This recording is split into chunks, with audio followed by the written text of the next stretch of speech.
जय श्री गुरुदेव बच्चों। मैं अरुणा मैम बोल रही हूँ। मैं मानती हूँ कि आप सब घर में सुरक्षित है। देखो बच्चों, कुछ बेसिक वीडियो को हमने भेज दिया था और ये पाठ पढ़ते समय आप सब कुछ विषयों पर ध्यान देना आवश्यक होता है। देखो बच्चों, किन विषयों पर वो ध्यान देना देख लो। हम पर समझने वाले कुछ विषय देखो। ये हम पर ये रा की 3 मात्राएं होता है। देखो बच्चों, रा के लिए 3 मात्राएं होते हैं, लेकिन हर एक व्यंजन के लिए एक एक मात्रा होता है। लेकिन यहाँ पर विशेषता है, रा की विशेषता है, रा के लिए वो 3 मात्राएं होता है। उदाहरण के लिए देखो, कर्म, उसको कहते हैं रेफा, इसको कहते हैं पदेन। यहाँ पर कर्म, यहाँ पर अर्कावत कन्नड़ में कहते हैं ना कर्मा, अर्कावत कहते हैं ना, हिंदी में इसको क्या कहते हैं, रेफ, रेफ कहते हैं। और क्रम, यहाँ पर क्या आया है, उसको कहते हैं पदेन, उसको क्या कहते हैं, पदेन, उसको क्या कहते हैं, रेफ, उसको रेफ कहते हैं, उसको पदेन कहते हैं। और एक रा की मात्रा है ट्रक, ट्रा, ये तो रा की मात्रा है। ऐसे वो कन्नड़ में आते हैं ना ट्रक, ट्रा के लिए वो ऐसे आते हैं ना, ये तो है ट्रक, अलंत। इसके बाद देखो कमल, यहाँ पर अल है, हल, हलंत कहते हैं।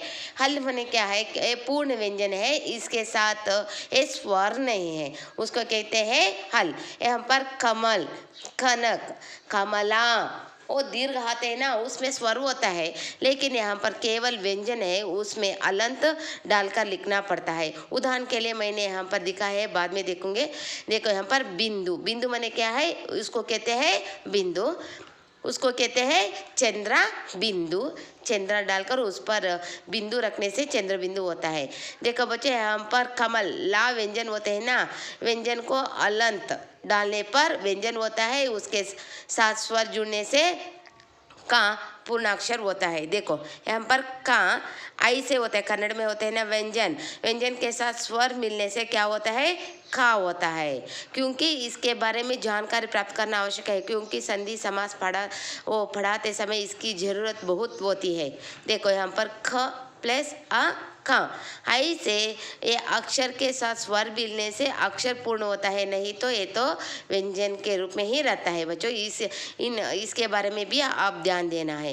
ये नीचे देखो, यहाँ पर फ, फ व्यंजन है, व्यंजन के साथ ई स्वर मिला है, मिलने से क्या होता है, फी होता है। ऐसे कुछ चिन्हों को पाठ पढ़ते समय कुछ चिन्हों के बारे में ध्यान देना आवश्यक होता है। देखो बच्चों, ये क्या है, पूर्ण विराम, कन्नड़ में कहते हैं पूर्ण विराम। यहाँ पर क्या है, अल्प विराम, अल्प विराम माने क्या है, कामा कहते हैं। यहाँ पर देखो एक बिंदु और यहाँ पर है ये आधा विराम, आधा विराम इसको कहते हैं। उसको देखो, इसके बाद देखो ये तो उद्धरण चिन्ह, इन्वर्टेड कामा कहते हैं। और इसको देखो, इसको कहते हैं हाइफन, वो ये तो योजक चिन्ह है हिंदी में, ये तो आवरण चिन्ह है।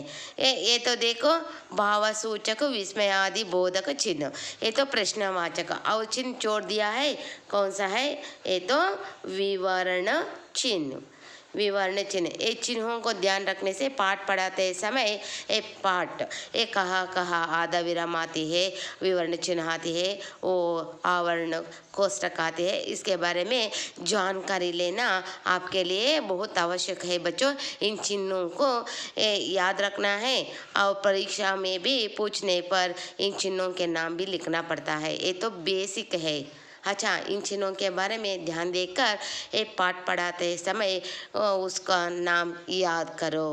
ओके बच्चों, जय श्री गुरुदेव।